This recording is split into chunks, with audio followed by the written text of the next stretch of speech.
Hello mga ka-housewife! Na-miss nyo ba ako mga ka-housewife? Ayan na nga, dahil sa dami kong bisita ng mga nakaraan, tapos pumalik na yung aking parents from their vacation sa Visayas, naging busy talaga ako, marami kaming ginawa, pinuntahan, pero hindi ko na naman nakuha ng mga video, mga ka-housewife, sorry talaga. So for today's video ay magpapacheck up ako at ang aking daughter na si Moy. So papunta na kami ngayon sa Mega Mall kasi doon yung clinic namin sa Klinika Manila.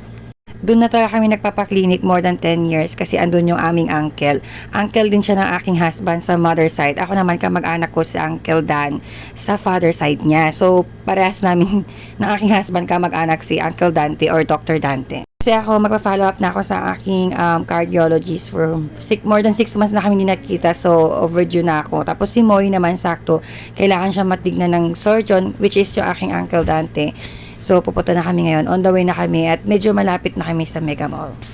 Medyo matagal akong hindi nakagawa ng aking vlog or videos mga ka-housewife kasi nga, di ba sabi ko hindi ko alam kung itutuloy ko pa tong pagba-vlog ko na ito. Pero every time na may mga close akong kaibigan o kakilala or kamag-anak at nakaka-message ko, tapos sinasabi nilang inaabangan pa nila yung mga videos ko. So doon, parang nakakaroon na naman ako ng parang inspiration na gumawa ng mga videos. Sana kayo din ay nag-aabang sa aking mga videos. Yung mga ibang hindi ko pa ganun kakilala at kinikilala pa lang ako. Charot. Feelings. Anak ko lang?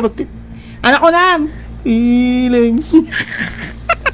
Paano ako makakagana ng ganito mga ka-housewife kung may kontrabida sa tabi? Sa bagay, totoo naman, nagpipiling na naman yung housewife. Charot. So, ayan, andito na kami sa Mega Mall. Yung clinic ay open ng 8 a.m. pero yung mall mismo ay 10 a.m. pa. 10 p.m. tuloy.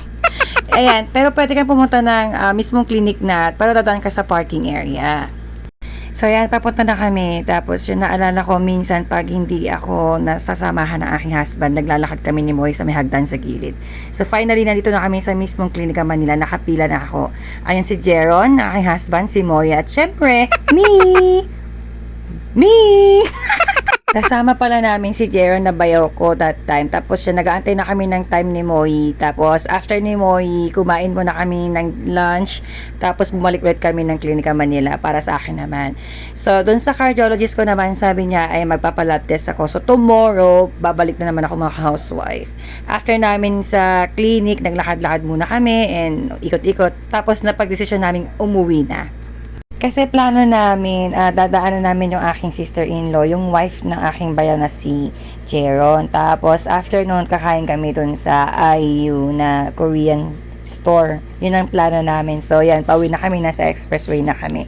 Tapos sabi ni Moy, daan muna kami ng bahay. So pag-aan namin ng bahay, nagpalit kami ng damit ni Moy ng parang pambahay na kasi mas komportable na kaming nakapadyama.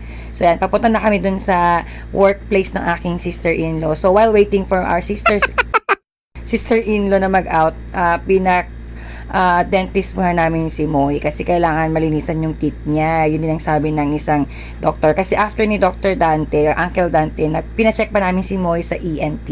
So yung advice ng ENT sa amin. So after that, umuwi na kami dito sa aming subdivision. Pero dumaan muna kami saglit dito sa may Save More para mabili yung mga medicine ni Moy na kailangan na yun, pinescribe ng doctor.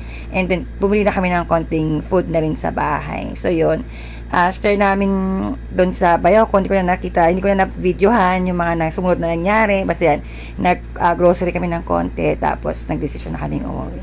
So, ayan lang muna mga ka-housewife kasi busy talaga ako kasi bukas maaga na naman gumising. So, thank you for watching mga ka-housewife. Hanggang sa muli. Bye!